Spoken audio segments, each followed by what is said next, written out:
Makigpulong si Police Brigadier General Arnold Argente, officer in charge sa Police Regional Office 12 sa mga personahe sa Bureau of Customs sa Jensan. Kinidungan sa balayong crackdown nila, batok peke o gismagol nga sigarilyo, asa pipila sa gipasakang kaso sa korte, human ang ilang operasyon ang nabasura.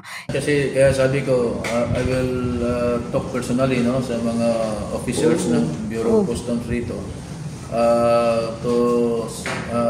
Para maplansya natin, kasi yun nga minsan ang pagpa-file ng police requires the coordination or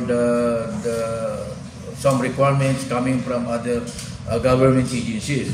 Samtang dungan sa hugot ng operasyon batok sa mong illegal nga aktibidad, giangko ni Argente nga padayon ang pagsuta nila kung dunay personahe sa PRO 12 nga lambigit o protektor sa cigarette smuggling. I'm not aware ng franchise, basta ang directive natin sa kanila, actually nag-remind lang ako ulit na we have to further intensify pa yung ating campaign against smuggling, particularly sa mga peke na sigarilyo.